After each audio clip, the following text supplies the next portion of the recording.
Good evening friends, M Singh founders YouTube channel पे आप लोग का स्वागत है।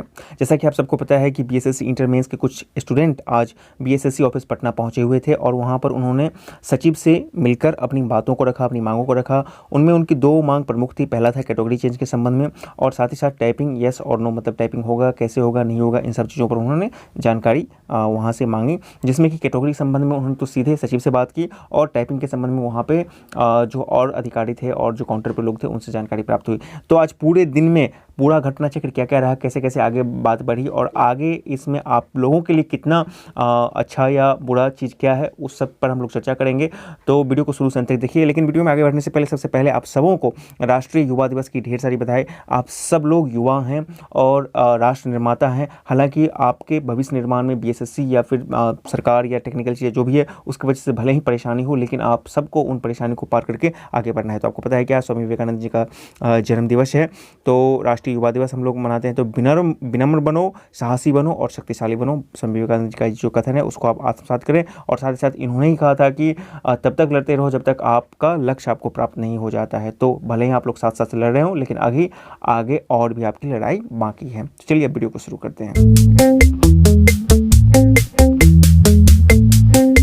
तो सबसे पहले कैटेगरी चेंज पर वहाँ पर क्या कहा गया था, इसके संबंध में मैंने वीडियो भी अपलोड किया था पूरी डिटेल के साथ और उसका आपको निचोड़ पता भी चल गया होगा, लेकिन फिर से मैं यहाँ पर रिपीट कर दूँ। देखिए, कैटेगरी चेंज के संबंध में मैंने बहुत पहले ही 2 वीडियो बनाया था और उसमें स्पष्ट कर दिया था कि कैटेगरी चेंज पॉसिबल नहीं है। हालांकि उस वक्त बहुत सारे स्टूडेंट ने कहा था कि हाँ, CGL मेंस वाले, second CGL mains, BSc CGL mains वालों को मौका मिला था। तो अपनी डिमांड को रखने के लिए आज गए थे सचिव के पास, ये उनका पूरा हक है। तो सचिव ने स्पष्ट कर दिया कि यहाँ पर कैटेगरी चेंज नहीं किया जाएगा। यदि आपको कैटेगरी चेंज करवाना है अब, मतलब इसके आगे, तो आपको कोर्ट जाना होगा, वहाँ पे पिटीशन दायर कीजिए। जितने लोग कोर्ट जाकर पिटीशन दायर करेंगे और वहाँ से यदि फैसला आपके पक्ष में आता है तो हम उतने लोगों को कैटेगरी चेंज करने की अनुमति देंगे, बाकी लोगों को अनुमति नहीं देंगे। तो कह सकते हैं कि एक तरह से मतलब कि जिम्मेदारी टालने वाली बात है या उलझाने वाली बात है, कहकर उनको किसी तरह से वहाँ से टाल दिया गया। अब ये स्टूडेंट कोर्ट जाते हैं तो वहाँ पर क्या होता नहीं होता ये कहना बहुत ही मुश्किल है।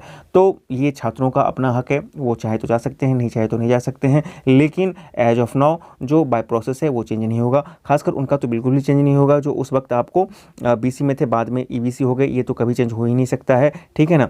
और दूसरी बात रह गई किन्हीं का टेक्निकल फॉल्ट हुआ या मानवीय भूल हुआ, तो पहले बार भी इसको देखा गया है कि इन तरह के चीज़ों का रिजल्ट जो होता है, मतलब मानवीय भूल के कारण उनका रिजल्ट जनरल से होता है। खासकर मैं BSSC की बात कर रहा हूँ, बिहार से और आगे की बात मैं नहीं कर रहा हूँ, सिर्फ BSSC की मैं बात कर रहा हूँ। ऐसा देखा गया है पिछले बार सेकेंड CGL मेंस में। अब बहुत सारे स्टूडेंट बोलते हैं कि सेकेंड BC CGL मेंस में वहाँ पर हुआ था तो उन्होंने आधार भी बनाया और जो भी चीज़ें हैं। तो खैर ये तो एक तकनीकी चीज़ें हैं या टेक्निकल चीज़ें हैं, तो छात्रों के पास पूरा ऑप्शन खुला हुआ है कि वो कहाँ जाए नहीं जाए। लेकिन मैं आपको बता दूं कि फ़िलहाल जितने कैंडिडेट हैं वो इन चीज़ों में मतलब कि थोड़ा सा अपने आप को अलग करें और आगे आप लग सकते हैं। और जिनको लगता है कि नहीं हम कोर्ट जाने में सक्षम है, कोर्ट जाकर अपनी बातों को रख सकते हैं, तो उनके लिए वो फ्री हैं। ये लोकतंत्र है आपके बातों को रखने के लिए। यदि पिछले बार ऐसा कुछ हुआ है, मैं वो बात भी रिपोर्ट कर दे रहा हूँ, यदि पिछले बार ऐसा हुआ है तो निश्चित रूप से आप जा सकते हैं। और आज तो छात्रों ने डायरेक्ट सचिव से ही बात किया था और सचिव ने उनको ये सारी चीज़ें बतलाई। तो ये हो गया कैटेगरी चेंज के संबंध में। कैटेगरी चेंज के संबंध में और डिटेलिंग जो वीडियो है उसका लिंक मैं इस डिस्क्रिप्शन बॉक्स में दे रहा हूँ, वीडियो के डिस्क्रिप्शन बॉक्स में दे रहा हूँ, वहाँ से आप देखकर उसको और क्लियर कर सकते हैं। दूसरा सबसे प्रमुख बात था कि आपको टाइपिंग येस और नो। तो देखिए, टाइपिंग के संबंध में सचिव से डायरेक्ट बात नहीं हुआ था, लेकिन वहाँ पर जो अधिकारी थे और जो काउंटर से हुआ, वहाँ से जो बात हुआ था उसका जो आधार है मैं बता रहा हूँ, ठीक है। तो सबसे पहली बात कि टाइपिंग होगा कि नहीं होगा, तो हाँ टाइपिंग होगा।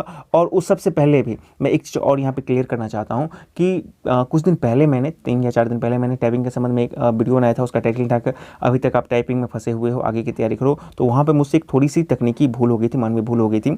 मैंने LDC के पोस्ट के लिए जो टाइपिंग था वहाँ पर मैं ठीक से देख नहीं पाया था और उसको मैंने वांछित योग्यता बताया था, लेकिन वो वांछित योग्यता नहीं होगा, वो तकनीकी योग्यता के अंतर्गत आता है टाइपिंग LDC पोस्ट के लिए, ऑल LDC पोस्ट, ठीक है ना।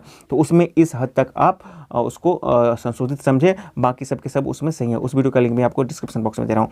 तो LDC की जो पोस्ट है ना, जितने भी LDC के पोस्ट है, चाहे वो समाहरणालय में हो या फिर आपको मतलब कि क्षेत्रीय प्रशाखा में हो या फिर जहाँ पर भी हो, वहाँ पर टाइपिंग जो है तकनीकी योग्यता के अंतर्गत आता है। तो जहाँ पर भी टाइपिंग जो है न्यूनतम योग्यता न्यूनतम शैक्षणिक योग्यता और तकनीकी योग्यता के अंतर्गत आएगा। 2 कैटेगरी है, वहाँ पे आपको टाइपिंग अनिवार्य है और आपको ज्वाइनिंग से पहले होगा, ठीक है ना। तो इन चीज़ों की भी बात करेंगे। तो सबसे पहली बात टाइपिंग होगा कि नहीं होगा, तो हाँ टाइपिंग होगा। तो टाइपिंग होने के लिए कब नोटिस जारी किया जाएगा, तो जैसे ही आपको रिजल्ट आ जाएगा उसके बाद जारी किया जाएगा। ये वहाँ से जवाब आया है। और रिजल्ट के बारे में आपको पता है कि आज ही मैंने सबसे सुबह में पहले वीडियो अपलोड किया था कि रिजल्ट इसके फरवरी लास्ट या मार्च में पॉसिबल है। आपके OMR के जो एवोल्यूशन का कार्य चालू हो गया है। तो जैसे ही आपका रिजल्ट आता है उसके बाद टाइपिंग के संबंध में स्पष्ट क्लियर नोटिफिकेशन जारी कर दिया जाएगा। ऑल LDC पोस्ट के लिए तो आपको टाइपिंग पर जाना ही है, ये उसके लिए एसेंशियल है, उसके तकनीकी योग्यता के अंतर्गत है। आप भी जाकर नोटिफिकेशन को देखिए, जहाँ जहाँ मतलब टाइपिंग तकनीकी योग्यता के अंतर्गत आता है या फिर न्यूनतम शैक्षणिक योग्यता के अंतर्गत आता है तो वहाँ टाइपिंग अनिवार्य होगा। एक ही जो पोस्ट है अभी तक जो मेरे नॉलेज में है वो है पंचायत सचिव, जहाँ पर टाइपिंग वांछित योग्यता के अंतर्गत दिया गया है। और भी डिटेलिंग आप लोग देख सकते हैं कहीं है, तो मतलब जहाँ पर भी वांछित योग्यता के अंतर्गत है टाइपिंग, वहाँ पर टाइपिंग लेने की फिलहाल संभावना नहीं दिख रही है। इस चीज़ को आप समझिए। लेकिन इसका दूसरा पहलू है, चूंकि आपको LDC के लिए टाइपिंग करना ही है तो आपके पास इतना तो नॉलेज होगा कि यदि इस पहले लेता है खासकर पंचायत सचिव के लिए तो आप अपियर हो जाएंगे। लेकिन यहाँ पे सिर्फ आपके ज्ञान की बात की जा रही है, वो से आपकी अपेक्षा की जा रही है कि आपको इतना जानकारी होना चाहिए। तो पंचायत सचिव के लिए टाइपिंग की बात आप बोल सकते हैं कि नहीं, यहाँ पे नहीं लिया जाएगा। हालांकि बाद में उसका टेस्टिंग होगा, मतलब कि 2 साल का जो का वो प्रोबेशन पीरियड होगा, वहाँ पे MS ऑफिस का ज्ञान और पंचायत सचिव के लिए टाइपिंग, ठीक है ना।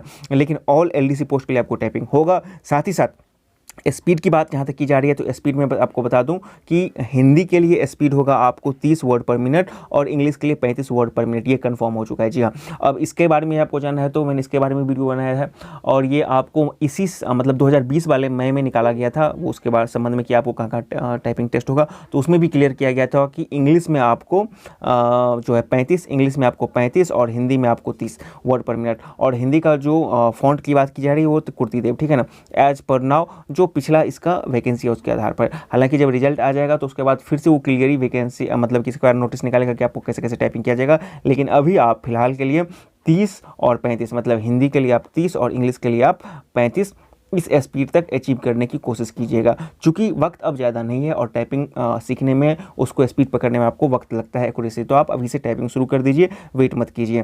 तो ये स्पीड की बात हो गई। अब तीनों कैटेगरी के लोग जिन्होंने यस किया है बोथ के लिए यस किया है उनको बोथ में होगा, जिन्होंने एक के लिए सिंगल के लिए यस किया है उनको सिंगल के होगा और जिन्होंने नो किया है उनको नो टाइपिंग होगा। तो ये आपका पूरा का पूरा क्लियर सिनेरियो है।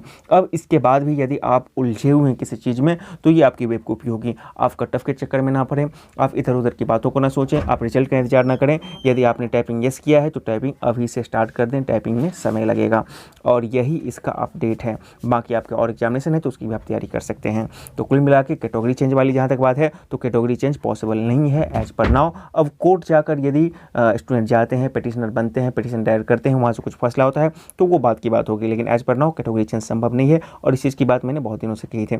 यदि कुछ हुआ है तो आप जा सकते हैं, इसके लिए भी आपके पास कोई रोक नहीं है। और सचिव ने भी आपको बोल दिया कि आप कोर्ट जाकर अपनी बातों को रखिए। और दूसरी बात टाइपिंग है तो टाइपिंग के बारे में मैंने क्लियर कर दिया, टाइपिंग होगा और एग्जामिनेशन से पहले होगा। सिर्फ पंचायत सचिव की बात है तो पंचायत सचिव पहले हो भी सकता है या फिर इसकी ज़्यादा संभावना है कि आपको पंचायत सचिव के लिए पहले टेस्ट नहीं लिया जाएगा, बाद में इसके प्रोविजनल पीरियड में लिया जाएगा, बाकी इसके सारे के सारे टेस्ट होंगे। तो आज की वीडियो में इतना ही। यदि अब भी आपके पास कोई कंफ्यूजन है तो उसको कमेंट बॉक्स में लिखिए।